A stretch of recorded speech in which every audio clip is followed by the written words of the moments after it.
Alright, so introduction to basics of mastering. Alright, first off, I want to say usually we would be mastering our track in the actual project file. For the sake of this tutorial, since I'm recording a video while I'm going to be mastering it and recording audio and all this stuff, I don't want it to be lagging. So I exported the track and re-imported it into a new project as a wave. And usually you wouldn't do this. But like I said, for the sake of this tutorial, we're going to rock it that way. Alright, so usually you would have, all your mixer tracks full of all your instruments, your vocals, all that shit, or just the beat and the vocals, whatever it is, and then everything would be linked to the master. So the master track is where we're going to be applying our plugins in order to master this. And I also want to say that it doesn't matter what software you're using. It doesn't matter, what DAW stands for Digital Audio Workspace, for those of you who don't know. It doesn't matter what DAW you're using. You could be using Logic, Pro Tools, Ableton. It doesn't matter. The same principles apply. It just matters that you understand the concept of what we're about to do here and why we're doing it. And I suppose that'd be a good place to start. So what is mastering? Mastering is the process of taking the lowest peaks and the highest peaks and bringing them closer together without sacrificing dynamic range. So by that, it's basically a compressor. We're basically going to be compressing the track. And usually when you have like a full album of songs, each song usually comes out having a different level. Like one song might be hitting at -6, one might be at -9, you might have one at -4, -3. And you can't have that on the album. You have to have every song at the same level, otherwise it's going to be inconsistent and throw the listener off. So that's a big part of mastering, is bringing up all the is basically bringing up all the levels of all the songs to be equal. It's a little more complex than that, but that's the basic premise of what mastering is taking your songs and making them as loud as they can possibly be without peaking, without going over 0 decibels. What do we mean by that? If you look at the master meter here, all right, we have 0 dB right here. All right, and then going down, we have -3, -6, -9, and all the way down to negative whatever, -50. It goes further than that, and we never want to be going over 0 dB. If we're going over 0 dB, that's called peaking. What's peaking? Peaking is when when you're going over 0 dB and then you end up with distortion on your vocal. And once the vocal's distorted, you can't take that off. It's imprinted on the track, and no amount of mixing or anything you do is going to get rid of that. So you never ever want to go over 0, okay? That's super important. Even when you're recording your vocals, you don't want to be going over 0 when you're recording. You want to keep it under 0. To be safe, I would say between -9 and -6 is the range you want to shoot for when recording vocals. When mixing your song, you don't want to be getting too close to 0, because when we're done with the mix of the track, that's when you master it. That's the very last thing you do, and it doesn't matter how quiet the track is. Once you master it, you'll be able to bring it right back up and get it as close to 0 as you can without going over. All right, so let's get into it. To master this track, we're going to be using the plugin called Maximus, which is a multi-band compressor. What's a multi-band compressor? Well, it's a compressor that can independently compress the low end, the mids, and the highs of an audio waveform. So as opposed to like a traditional compressor, it compresses everything, the lows, mids, and highs together. This one you can, go in and you can compress your bass and your kick, your whole low end one way, and then have your high end compressed a lot differently. Okay, and that gives us a lot more control in equaling out the track. So let's listen to this track really quick. It's called Can of Worms, or not Can of Worms. That's a different song. Let's listen to this track. It's called Outside the Box. It came out a couple months ago. It was my most recent single, and this is unmastered.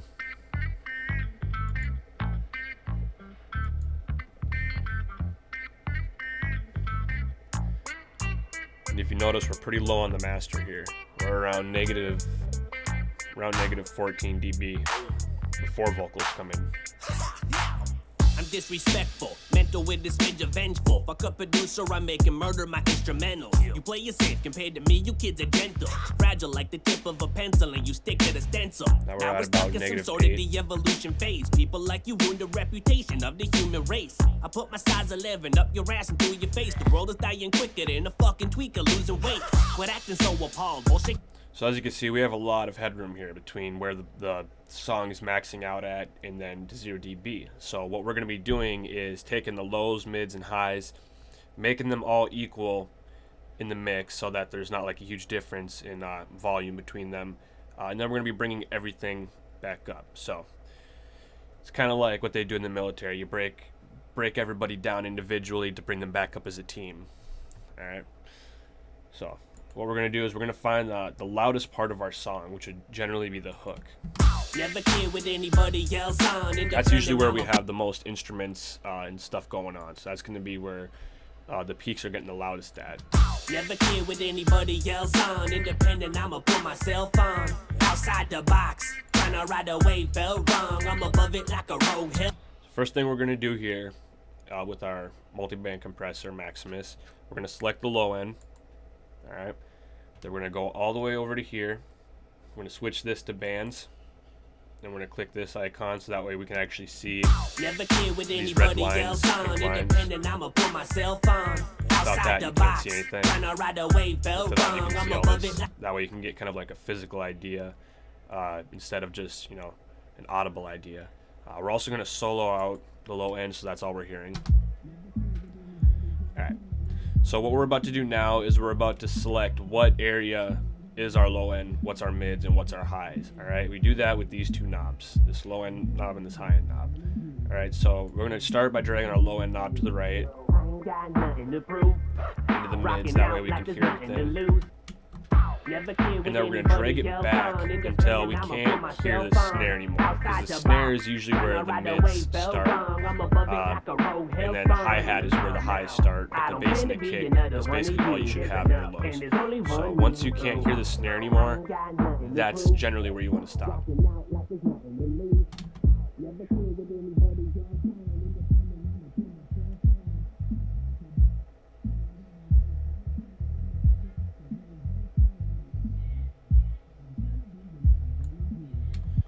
About 172 hertz. And if you look in the top left corner, that's where you'll be able to see this information that I've been talking about right now. Right under where it says file, you can see it says 172 hertz. That's where we're cutting our low end off at. And you can still hear the snare a little bit, usually mainly just the low part of the snare, which is fine, just as long as we got most of the main snare out of there. All right, and next we're gonna go to our mid end, our mids. So we're gonna click mids, make sure it's soloed. We're gonna listen to it. Never care what anybody else on. Independent, I'ma put myself on. And we're gonna start dragging the high knob here to the left until we can no longer hear the hi-hat. Never care what anybody else on. Independent, I'ma put myself on. Outside the box, trying to ride a wave, fell wrong. I'm above it like a rogue hell spawn. Killing on now. I don't plan to be another one of you. Right about there is good. All right. So now we have our highs, mids, and our lows. All right. So now we're gonna go back over here. We're gonna click monitor, and that leaves us with this. Okay. So now what we're gonna do is the actual act of compressing. And I just want to say this really quick. Don't worry about most of these knobs in here. A majority of these settings you don't have to worry about. That's some next level shit that doesn't really pertain to what we're trying to get across here. The main idea is that we want to compress our lows, mids, and highs and then bring them back up together so it's as loud as it can be without going over zero. So right now we're going to identify the average low point of this track. Let me shut my door quick. Got some classic 70s slasher flicks playing in the back. So we're going to identify the average low point. So that would generally be for lows, well, it's different for every track, but on this one right here, you can see that if you look in the top left corner, it's about negative 23.5. We'll round off to negative 24. So then we're going to come over here, deselect this little magnet icon. What that does is that snaps onto the grid, and you don't want it to do that. We kind of want like a free the ability to freely put a point anywhere on this line. So anyways, negative 24 was what we identified as the average low point for the lows. So we're going to go over here, deselect that, and then we're going to can't talk today. We're going to place a decibel at about negative 24 in that area. All right, once we got that placed, reselect this, and then bring this down a couple notches.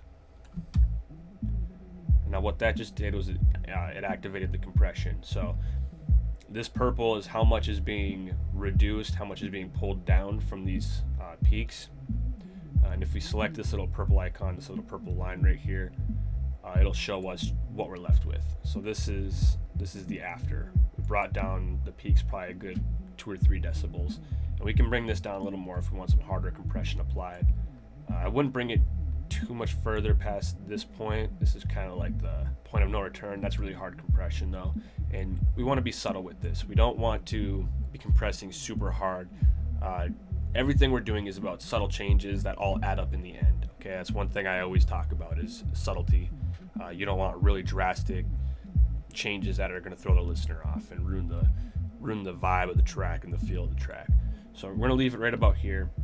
Then we're going to go into our mids, do the same thing, identify the average low point. Probably just my ears again, I'm shorting out my circuiting. Never care with anybody else on, independent, I'ma put myself on. Outside the box. See how when we got into the hook?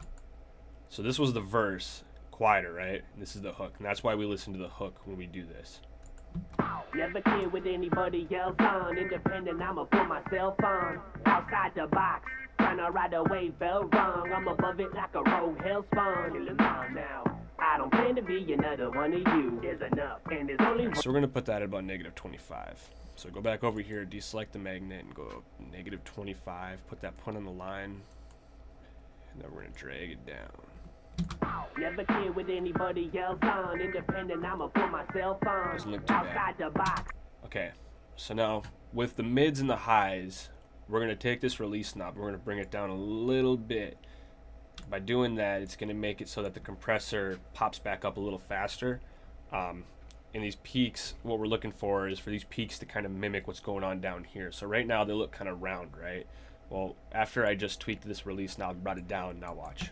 Never care with anybody else on. A little more sharp now, right? Bring it down a little more. Outside the box. Tryna ride a wave felt wrong. I'm above it like a rogue hell spawn. See how they kind of match? So I'll show you what happens if I turn it the other way. There's enough, and there's only one me. See how smooth they get? We don't want that. It's not mimicking these peaks the way we want it to. Kids are more dramatic than a Disney princess. And your flow is fucked up like you. Next, let's go to our highs. Do the same thing.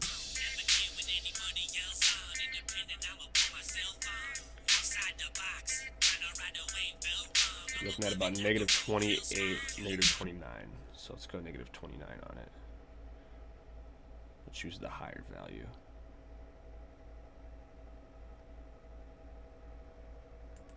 Perfect.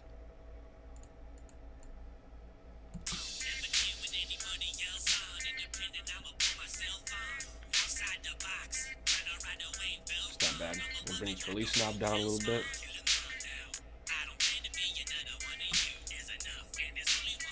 Perfect.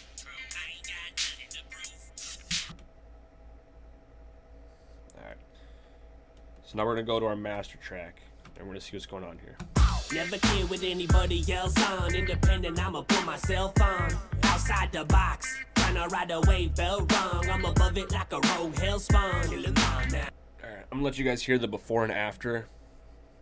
So this is before we did any compressing. Never care with anybody else on. Independent, I'ma put myself on. Outside the box. Tryna ride a wave felt wrong. I'm above it like a rogue hell spawn. Kill 'em all now. I don't plan to be another one of you. There's enough, and there's only one me. True. I ain't got nothing. So as you probably noticed, it's a little bit quieter. Alright, it's probably like 2, maybe 3 decibels quieter. It might seem like it lost a little bit of feel. And that's because it did. It lost a little bit, but the reason that we're doing this is because, like I said, we're bringing everything down together so we can bring it back up together, right? So otherwise, what would happen if we didn't do this and we just tried to say, take the volume knob and bring that up to get it closer to 0? Well, we're gonna have all these wild peaks, throughout the track. All right, what do I mean by wild peaks? It's going to be a part of the song where there's so many things going on in that 1 second of the song that you have a peak that goes up higher than all the rest, usually pretty dramatically. It could be like 3, 4, 5 decibels higher than the rest of the peaks on average.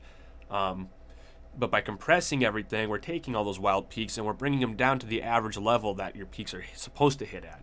All right, and that's super important. If you don't compress and apply this type of compression method, you're not going to be able to control those wild peaks, and you're going to be peaking every 10 seconds. Probably going to have like 100 wild peaks in your song as opposed to having maybe 2. So I'll actually show you what I mean by that right now. So right now our average peak is about -11.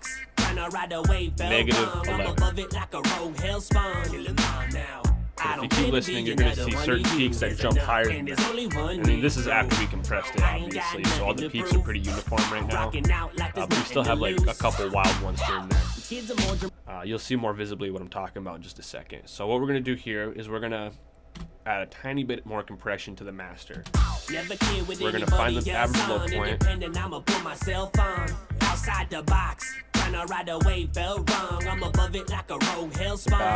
-19, we'll say.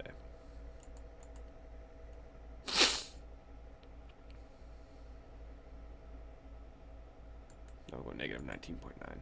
And then only bring this one down 1 notch. I would not bring it down any more than that because we're on the master, and anything more than that is going to be super noticeable. You're going to sacrifice dynamic range. What's dynamic range? Dynamic range is the space between your lowest peaks and your highest peaks. It's how you get a lot of emotion and emphasis. If everything was all the exact same peak, you would have a very flat sounding track. There wouldn't be any groove to it. It would sound very boring, and it would just sound very flat.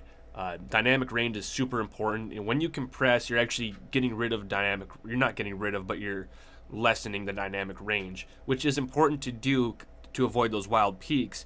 But as long as you can maintain a level of good dynamic range in your song while also having your highest peaks all kind of meeting at that same spot, but still having, low peaks within the track, that's kind of what we're aiming for, right? I see it too often where amateurs will make a song and they'll send me like a wave file, and I'll pull it into FL, look at it, and the whole thing is super fat, right? It's just like one big fat track. There's no lows. All the highs are maxed out, like flat, going above 0 dB, so it's peaking super badly, and they think it sounds tight. I'm telling you now, that's not what we're doing. That's not the way.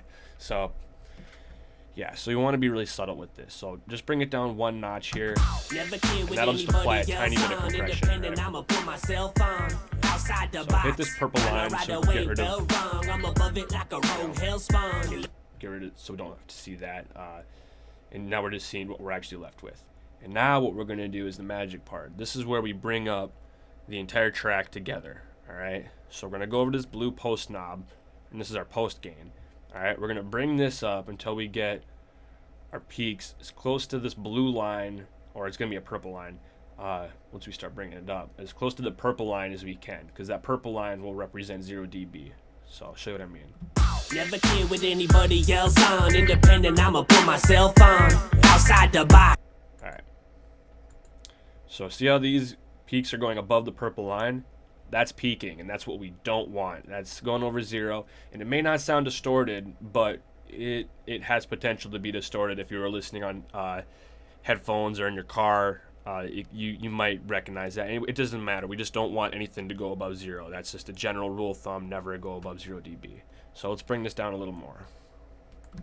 Never care what anybody else on. Independent, I'ma put myself on. Outside the box, tryna ride a wave, felt wrong. I'm above it like a rogue hellspawn. Kill 'em all now. I don't plan to be. So these two right here are a good example of wild peaks that have been tamed already, but they're still higher than the average, right? They're like a decibel or 2 higher. So if we had not done any compression, those would probably be super high compared to the rest of the mix right now. And it would just be a disaster. Never care what anybody else on. Independent, I'ma put myself on. Outside the box, tryna ride a wave, felt wrong. I'm above it like a rogue hellspawn. Kill 'em all now. I don't plan to be another one of you. There's enough, and there's only one me. True. I ain't got nothing to prove. Rocking out like there's nothing to lose. The kids are more dramatic than a Disney princess. And you're Yeah, it's not bad. It's not bad at all.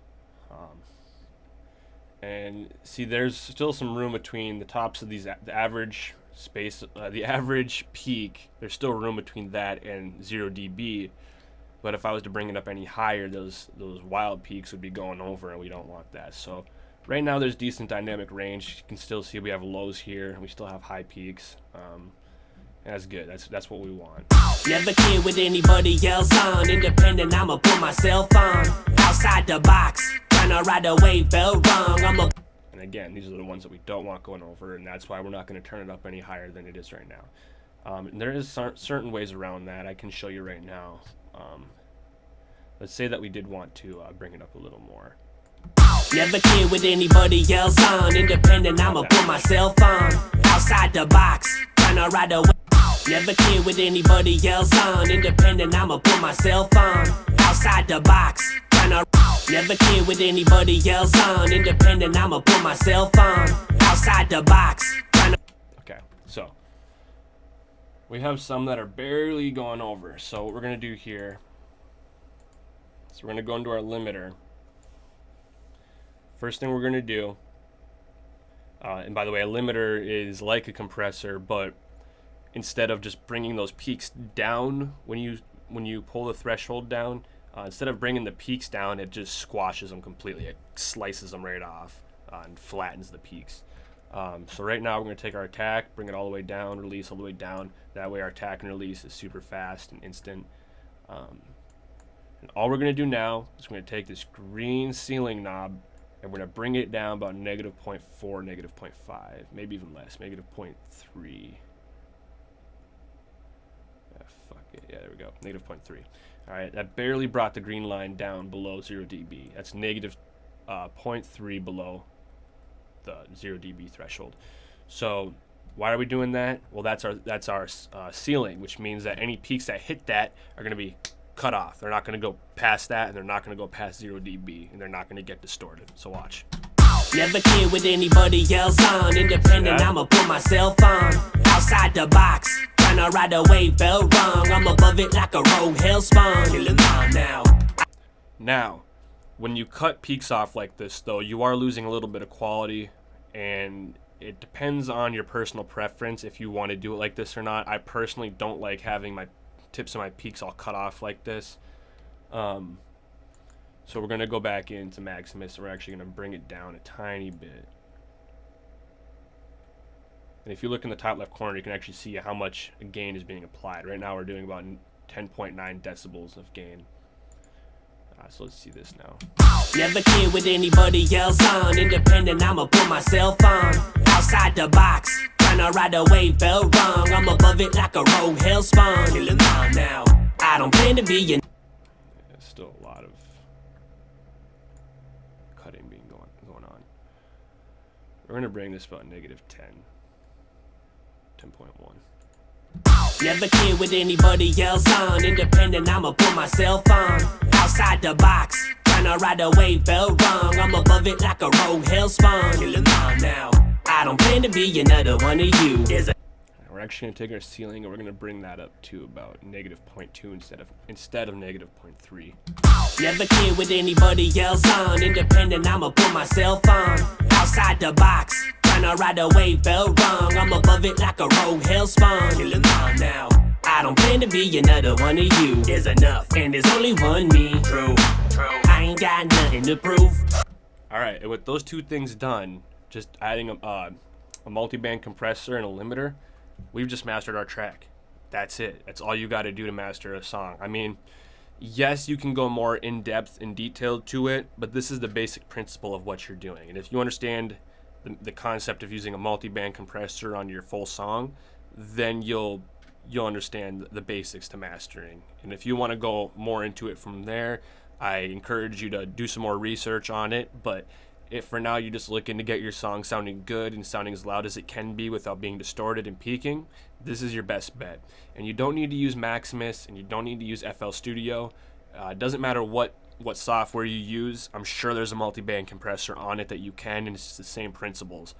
You might have to look up a tutorial for your specific multiband compressor to apply these same things depending on what you're using. But I just want you to know that you can take these same things that you learn and apply them anywhere that you go. And to add on to that, I know some people, when they like to master their songs, they'll throw a certain plugin on that is just like a one-click type of thing that's supposed to make their song sound really good. Don't use those. For one, you don't really know what's going on behind the scenes. It may sound good to you in the studio after you've been in there for a couple hours already, listening to the same song over and over and over again. But I trust you, or I promise you that you're not doing your song any justice. So a good example of this is some people will add a sound goodizer to their entire song. And what is a sound goodizer? A sound goodizer it's a multiband compressor is what it is. And there's 4 different presets to this multiband compressor. You have A, B, and C. Each one sounds a little bit different. And it might sound good. Never care what anybody else on. Independent, I'ma put myself on. Outside the box, tryna ride a wave, felt wrong. I'm above it like a rope. Now it might sound good in the moment, but you're ruining your track by doing that, because there's a lot of things going on that are going to cause discrepancies in the future. When, say, you go to go do a show, right? The bass might be super blown out because you added that sound goodizer and you didn't have any control over what it was doing. You just thought it sounded good in the moment because it sounded decent on the studio speakers or in your nice headphones, right? That's not the case. And I made this mistake for a couple of years. I was putting sound goodizers on all my tracks after I'd master them, and I thought it was making it sound dope. And then it's one of those things where you go back like a year or two later, and you go back and listen to your old music, and you're like, damn, why does it sound so shitty? Why does it sound so uneven and just unprofessional and unintentional, you know? And that's because I was adding sound goodizers, amongst other things.